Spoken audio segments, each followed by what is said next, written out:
আসসালামু আলাইকুম everyone, welcome back to my channel.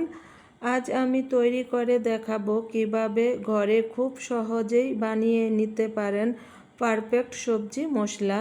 এই মশলা দিয়ে যে কোনো সবজি রান্না হবে অনেক বেশি সুগন্ধি ও মজাদার। চলুন তাহলে দেখে নেওয়া যাক। সবজি মশলার জন্য প্রথমে আমি নিয়েছি 4 টেবিল চামচ আস্ত ধনিয়া, নর্মাল জিরা নিব 2 টেবিল চামচ, মিষ্টি জিরা অথবা মুড়ি 1 টেবিল চামচ নিব, 1 টেবিল চামচ শাহি জিরা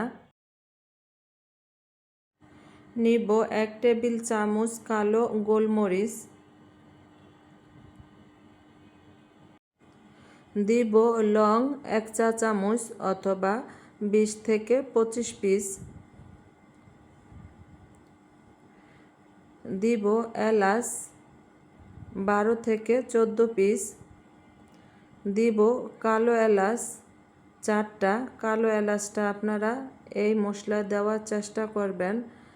দিব স্টার মশলা 2 পিস, দিব জয়ফল 1 পিস, দিব জয়ত্রী 1 পিস, দিব মেথি হাফ চা চামচ, দিব তেজপাতা 5 পিস টুকরো করে নিয়েছি, দিব শুকনো মরিচ 10 থেকে 12 পিস, দারুচিনি 1 ইঞ্চি থেকে একটু বড় 4 টুকরা। যেই মশলাগুলো পরিমাণের থেকে বেশি ব্যবহার করা যাবে না, জয়ফল, জয়ত্রী, কালো এলাচ, স্টার মশলা, এই মশলাগুলোর ফ্লেভার খুব স্ট্রং আর খুব ঝাঁঝালো টাইপের হয়। এই মশলাগুলো খাবারের স্বাদ গন্ধ দুটাই নষ্ট করে ফেলে, তাই এই মশলাগুলো খুব সাবধানে নিতে হবে। পরিমাণের থেকে কিছুটা কম হলে প্রবলেম হবে না, তবে বেশি নেওয়া যাবে না। মেথির স্বাদটা একটু তিতো টাইপের হয়, তাই বেশি নেওয়া যাবে না। মশলাগুলো হালকা টেলে নেওয়ার জন্য চুলায় আমি একটি প্যান বসিয়ে দিয়েছি। চুলার আঁচটা লোতে রেখে মশলাগুলোকে টেলে নেব। প্রথমে আমি শুকনা মরিচগুলো দিয়ে 1 থেকে 1.5 মিনিট টেলে নেওয়ার পরে মাঝারি সাইজের মশলাগুলো দিয়ে আবারও 1 থেকে 1.5 মিনিট টেলে নেব।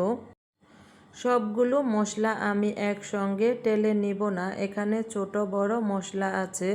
সবগুলো মশলা একসঙ্গে প্যানে দিলে ছোট মশলাগুলো পুড়ে যাওয়ার সম্ভাবনা আছে, তাই এরকম স্টেপ ফলো করে যদি আপনারা মশলাগুলো টেলে নেন তাহলে মশলাগুলো পুড়ে যাওয়ার কোনো চান্স থাকবে না। এখন দিব ছোট মশলাগুলো। ছোট মশলাগুলো দিয়ে আমি 3 থেকে 4 মিনিট টেলে নিব, তবে চুলার আঁচটা একেবারেই শুরু থেকে শেষ পর্যন্ত লোতে থাকবে। সবজির মশলাটা রোদে শুকিয়ে গুঁড়া করতে যাবেন না, সবজির মশলাটা টেলে নিতে হবে। যেহেতু এই মশলাটা ব্যবহার করা হয় সবজি রান্না করার পর নামানোর কিছু মুহূর্ত আগে, তাই এই মশলাটাকে টেলে নিতে হবে। মশলাগুলো মুচমুচে করে ভেজে নিতে আমার টাইম লেগেছে 7 থেকে 8 মিনিট লো আছে, তবে মশলাগুলোকে ডার্ক করে ভাজা যাবে না। যখন মশলাগুলো থেকে মিষ্টি গন্ধ ছড়াবে তখনই চুলার আঁচটাকে বন্ধ করে একটি ট্রেতে নিয়ে মশলাগুলোকে নেড়ে চেড়ে ঠান্ডা করে নিতে হবে। মশলাগুলোকে ঠান্ডা করে একটি ব্লেন্ডারের জারে খুব ভালো করে মিহি করে পাউডার করে নিয়েছি। দেখুন মশলাগুলো খুব সুন্দর করে পাউডার হয়েছে। এই মশলাগুলো আর চেলে নেওয়ার কোনো প্রয়োজন নেই, টেলে নেওয়া মশলাগুলো এমনিতেই খুব ভালোভাবে পাউডার হয়ে যায়। এখানে আমি 100 গ্রাম সবজির মশলা তৈরি করেছি, বেশ কয়েক মাস যাবে, তাই সংরক্ষণ পদ্ধতিটাও ভালো হতে হবে। একটি শুকনো পলিতে মশলাগুলোকে নিয়ে একটি এয়ারটাইট বক্সে রেখে দিব, ভালো করে পলির মুখটা বন্ধ করে। ব্যবহার করার পরও আমরা পলির মুখটাকে খুব ভালো করে বন্ধ করে রাখব, তাই অনেক দিন মশলার স্বাদ গন্ধ দুটাই ভালো থাকবে। যে কোনো ধরনের শাক অথবা সবজি রান্নায় এই মশলাটা ব্যবহার করলে স্বাদ বেড়ে যাবে দ্বিগুণ।